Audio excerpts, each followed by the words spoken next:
ನಮಸ್ತೆ ಸ್ನೇಹಿತರೆ, ಇವತ್ತೊಂದು ಹೊಸ ವಿಷಯದ ಬಗ್ಗೆ ಮಾತಾಡೋಣ ಅಂತ ಈ ಒಂದು ವಿಡಿಯೋ ಮಾಡ್ತಾ ಇದ್ದೀನಿ. ಏನಪ್ಪ ಅಂತಂದರೆ, ನೀವೆಲ್ಲ ಟಿ ವಿಗಳಲ್ಲಿ ನೋಡ್ತಾ ಇರ್ತೀವಿ, ಏನು ಮ್ಯೂಚುವಲ್ ಫಂಡ್ ಸಹಿ ಹೈ ಅಂದರೆ ಮ್ಯೂಚುವಲ್ ಫಂಡ್ ಸರಿ ಇದೆ.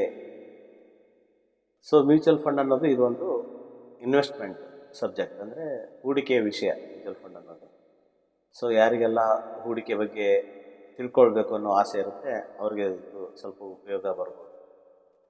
ಇದು ನನಗೆ ಗೊತ್ತಿದ್ದಷ್ಟು ಮಾತ್ರ ನಾನು ಹೇಳೋದಕ್ಕೆ ಪ್ರಯತ್ನ ಮಾಡ್ತೀನಿ, ಯಾಕಂದರೆ ಎಲ್ರಿಗೂ ಎಲ್ಲ ಗೊತ್ತಿರಬೇಕಂತ ಏನಿರಲ್ಲ. ಸೊ ಹಾಗಾಗಿ ನನಗೆ ಗೊತ್ತಿರೋ ಒಂದು ಮಾಹಿತಿನ ತಮಗೆ ಹೇಳ್ತಾ ಇದ್ದೀನಿ.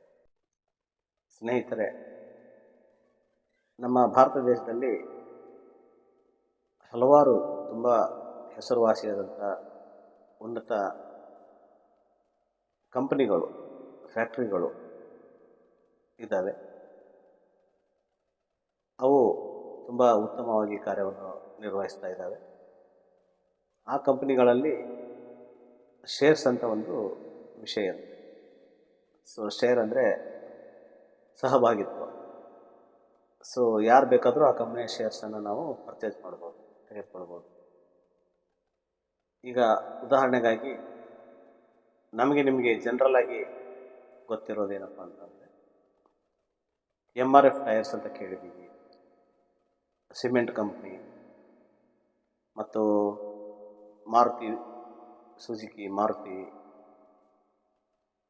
Infosys, TCS, Wipro, Bosch limited, ಹೀಗೆ ಹಲವಾರು ಉತ್ತಮವಾದ ಕಂಪ್ನಿಗಳು ನಮ್ಮ ದೇಶದಲ್ಲಿ ಕಾರ್ಯನಿರ್ವಹಿಸ್ತಾ ಇದ್ದಾವೆ. ಮತ್ತು ನಾವು ಆ ಕಂಪ್ನಿಗೆ ಶೇರ್ ಹೋಲ್ಡರ್, ಹೂಡಿಕೆದಾರರು ಆಗಬೇಕು ಅನ್ನೋ ಒಂದು ಆಸೆ ನಮಗೆಲ್ಲ ಇದ್ದೇ ಇರ್ತದೆ.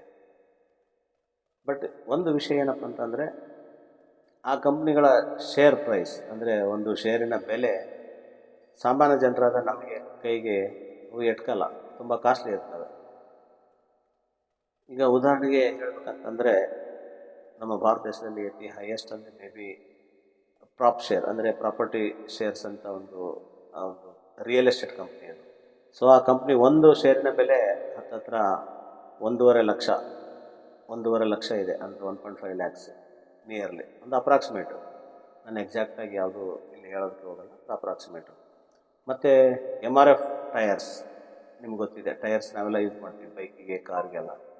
ಸೊ MRF ಟೈರ್ಸ್ದು ಇವತ್ತಿನ ಒಂದು ಅಪ್ರಾಕ್ಸಿಮೇಟ್ ಶೇರ್ ವ್ಯಾಲ್ಯೂ 1,27,000, ಅಂದರೆ 1.27 lakhs ಒಂದು ಶೇರ್ನ ಬೆಲೆ ಇದೆ. ಅದೇ ರೀತಿ LSID ಇನ್ವೆಸ್ಟ್ಮೆಂಟ್ ಅಂತ, ಅದೊಂದು ಇನ್ವೆಸ್ಟ್ಮೆಂಟ್ ಕಂಪ್ನಿ, ಅದರದ್ದು ಒಂದು ಶೇರ್ ಬೆಲೆ 92,000 ಇದೆ. ಮತ್ತು ಪೇಜ್ ಇಂಡಸ್ಟ್ರೀಸ್ ಬಂದು ಅದು ಗಾರ್ಮೆಂಟ್ಸ್ ರಿಲೇಟೆಡ್. ಸೊ ಅದರದ್ದು ಒಂದು ಶೇರ್ ಬೆಲೆ ಹತ್ತತ್ರ 34,000 ಚಿಲ್ಲರೆ ಇದೆ. ಮತ್ತು ಯಮುನಾ ಸಿಂಡಿಕೇಟ್ ಅಂತ, ಅದು ಒಂದು ಟ್ರೇಡಿಂಗ್ ಅಂದರೆ ಇದು ಶೇರನ್ನೇ ಟ್ರೇಡ್ ಮಾಡ್ತೀವಿ, ಅದು ಮತ್ತು ಅದು ಬ್ರೋಕರ್ಸ್. ಸೊ ಆ ಒಂದು ಕಂಪ್ನಿಯ ಒಂದು ಶೇರ್ ಬೆಲೆ ಹತ್ತತ್ರ 27,000 ಇದೆ. ಅದೇ ರೀತಿ ಹನಿವೆಲ್ ಆಟೋಮೇಷನ್ ಅಂತ ಒಂದು ಕಂಪ್ನಿ ಇದೆ. ಸೊ ಆ ಕಂಪ್ನಿ ಅಂದರೆ ಇಂಡಸ್ಟ್ರಿಯಲ್ ಆಟೋಮೇಷನ್, ಸೊ ಆಟೋಮೆಟಿಕ್ಕಾಗಿ ಏನು ಇಂಡಸ್ಟ್ರೀಸ್ ರನ್ ಆಗ್ತವೆ, ಸೊ ಆ ಒಂದು ಮ್ಯಾನುಫ್ಯಾಕ್ಚರಿಂಗ್ ಕಂಪ್ನಿ.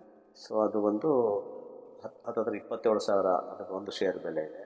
ಮತ್ತು 3M ಇಂಡಿಯಾ ಅಂತ, ಅದು ಸಹ ಮ್ಯಾನುಫ್ಯಾಕ್ಚರಿಂಗ್ ಒಂದು ಡೈವರ್ಸಿಫಿಕೇಷನ್ ಇಂಡಸ್ಟ್ರೀಸು, ಅದು ಒಂದು 29,000 ಶೇರ್ ಬೆಲೆ ಇದೆ. ಮತ್ತು ಬಾಷ್ ಲಿಮಿಟೆಡ್, ನೀವೆಲ್ಲ ನೋಡಿದ್ರ, ಬಾಷ್ ಅಂತ ಏನು ನಾವು ಕೇಳಿದ್ದೀವಿ, ಅದು ಬಂದು ಆಟೋಮೊಬೈಲ್ ಸ್ಪೇರ್ ಪಾರ್ಟ್ಸು ಅಥವಾ ಕಾಂಪೋನೆಂಟ್ಸನ್ನು ತಯಾರಿಸೋದು, ಅದರದ್ದು ಒಂದು ಶೇರ್ ಬೆಲೆ 33,000 ಇದೆ.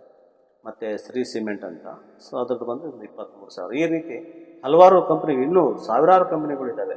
ಸೊ ಅದರಲ್ಲಿ ಇವು ಸ್ವಲ್ಪ ಹೈ ರೇಟೆಡ್ ಶೇರ್ಸು. ಈಗ ಯಾವುದೇ ಒಂದು ಮನುಷ್ಯನಿಗೆ ಒಂದು ಆಸೆ ಇರುತ್ತೆ, ನಮಗೆ ಉತ್ತಮವಾದ ಕಂಪ್ನಿಗಳಲ್ಲಿ ಇನ್ವೆಸ್ಟ್ ಮಾಡಬೇಕಂತ. ಈಗ ನಾವು ಒಂದು ಶೇರ್ ಬೆಲೆನೇ ಈ ರೀತಿ ಒಂದು 20,000 30,000 ಇದ್ದಾಗ ನಮಗೆ ತೆಗೆದುಕೊಳ್ಳೋದಕ್ಕೆ ಕಷ್ಟ ಆಗ್ತದೆ ಅಲ್ವಾ? ಹಾಗಿದ್ದಾಗ ಇದನ್ನೆಲ್ಲ ಒಂದು ಮೈಂಡಲ್ಲಿ ಇಟ್ಕೊಂಡು, ಸೊ ಒಂದು ಮ್ಯೂಚುವಲ್ ಫಂಡ್ ಅಂತ ಒಂದು ಸಬ್ಜೆಕ್ಟು ಇವಾಗ ಇದೆ. ಆ ಮ್ಯೂಚುವಲ್ ಫಂಡ್ ಅಂದರೆ ಏನು, ಅದು ಹೇಗೆ ವರ್ಕ್ ಆಗ್ತದೆ ಅಂತಂದರೆ, ಈಗ ನನಗೂ ಒಂದು MRF ಟೈರಲ್ಲಿ ಇನ್ವೆಸ್ಟ್ ಮಾಡಬೇಕಂತ ಇರ್ತದೆ, ಇನ್ನೊಬ್ರಿಗೆ MRF ಟೈರಲ್ಲಿ ಇನ್ವೆಸ್ಟ್ ಮಾಡಬೇಕಂತ ಅವ್ರಿಗೆ ಇರ್ತದೆ, ಇವ್ರಿಗೆ ಇರ್ತದೆ.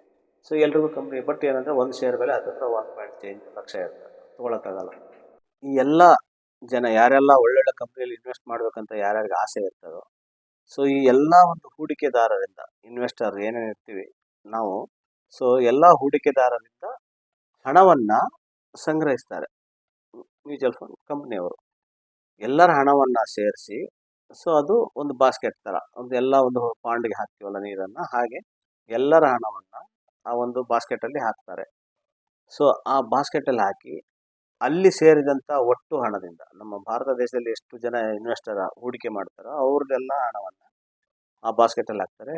ಆ ಒಂದು ಬಂದ ಹಣದಿಂದ ಮ್ಯೂಚುವಲ್ ಫಂಡ್ ಕಂಪನಿಯವರು ಒಟ್ಟು ಹಣ ಸೇರಿಸಿ ನಾವೇನು ಆಸೆ ಪಟ್ಟಿರ್ತೀವೋ, ಈಗೇನು MRF ಇರ್ಬೋದು, ಭಾಷ್ ಇರ್ಬೋದು, ಕ್ರಾಪ್ ಶೇರ್ ಇರ್ಬೋದು, ಸೊ ಹಣ ತುಂಬ ಜಾಸ್ತಿ ಇರುತ್ತಲ್ವ, ದೊಡ್ಡ ಮೊತ್ತದ ಹಣ ಇರುತ್ತೆ. ಆ ಒಂದು ಹಣದಿಂದ ಆ ಕಂಪ್ನಿ ಶೇರ್ಸ್ಗಳನ್ನು ಪರ್ಚೇಸ್ ಮಾಡಿ, ನಂತರ ನಾವು ಹೂಡಿಕೆ ಮಾಡಿದ ಹಣಕ್ಕೆ ಅನುಗುಣವಾಗಿ ಆ ಶೇರ್ಸ್ಗಳನ್ನು ನಮಗೆ ನಂಬರ್ ಆಫ್ ಯೂನಿಟ್ಸ್ ಅನ್ನುವ ರೂಪದಲ್ಲಿ ನಮಗೆ ಮತ್ತೆ ನಮ್ಮ ಅಕೌಂಟ್ಗೆ ಅದನ್ನು ಹಾಕ್ತಾರೆ.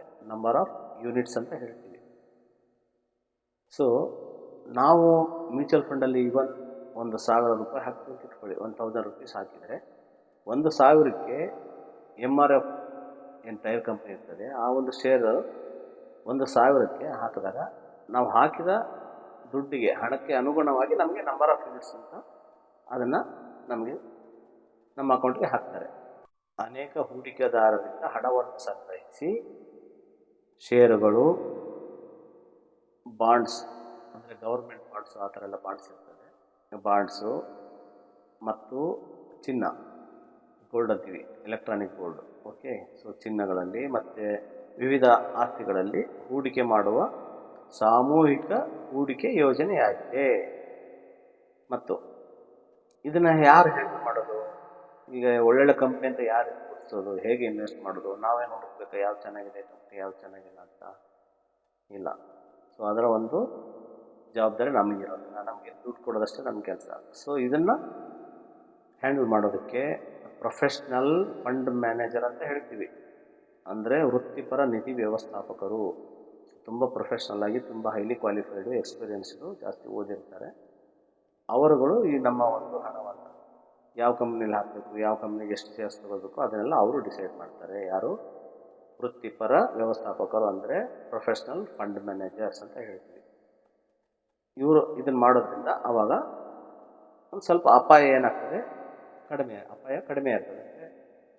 ಕಂಪ್ನಿಗಳನ್ನು ಅವ್ರು ನೋಡಿ ಡಿಸೈಡ್ ಮಾಡ್ತಾರೆ ಇನ್ವೆಸ್ಟ್ ಮಾಡಬೇಕು ಬೇಡ ಅಂತ. ಹಾಗಾಗಿ ಸ್ವಲ್ಪ ಅಪಾಯದ ಮಟ್ಟ ಕಡಿಮೆ ಇರ್ತದೆ. ಮತ್ತು ಒಳ್ಳೆ ಕಂಪ್ನಿ ಇನ್ವೆಸ್ಟ್ ಮಾಡೋದ್ರಿಂದ ಒಳ್ಳೆಯ ಆದಾಯವನ್ನು ಸಹ ನಾವು ನಿರೀಕ್ಷೆ ಮಾಡಬಹುದಾಗಿದೆ.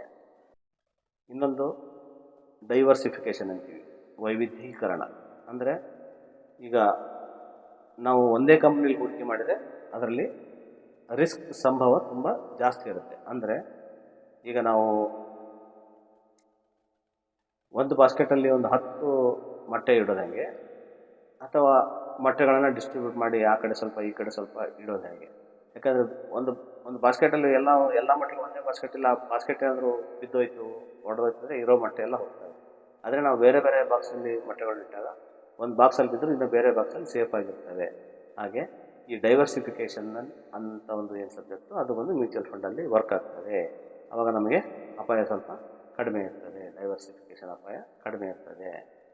ಹಾಗೆ ಮತ್ತು ಇನ್ನೊಂದು, ಇದರಲ್ಲಿ ಮ್ಯೂಚುವಲ್ ಫಂಡಲ್ಲಿ ಲಿಕ್ವಿಡಿಟಿ ಅಂತ ಹೇಳ್ತೀವಿ. ಅಂದರೆ ಲಿಕ್ವಿಡಿಟಿ ಅಂದರೆ ಅಗತ್ಯವಿದ್ದಾಗ ನಾವು ಹಣವನ್ನು ಹಿಂಪಡೆಯೋದಕ್ಕೆ ಅವಕಾಶ ಇರ್ತದೆ. Liquidity, so we can take out money, ಅಂದರೆ ದುಡ್ಡು ಬೇಕಾದಾಗ ಹೊರಗೆ ತೆಗೆಯುವಂಥ ಅನುಕೂಲಗಳು ಇದರಲ್ಲಿ ಜಾಸ್ತಿ ಇರ್ತವೆ. ಅದರಲ್ಲಿ ಮ್ಯೂಚುವಲ್ ಫಂಡ್ ಹೂಡಿಕೆಗಳು ಮಾರುಕಟ್ಟೆಯ ಅಪಾಯಗಳಿಗೆ ಒಳಪಟ್ಟಿರುತ್ತವೆ.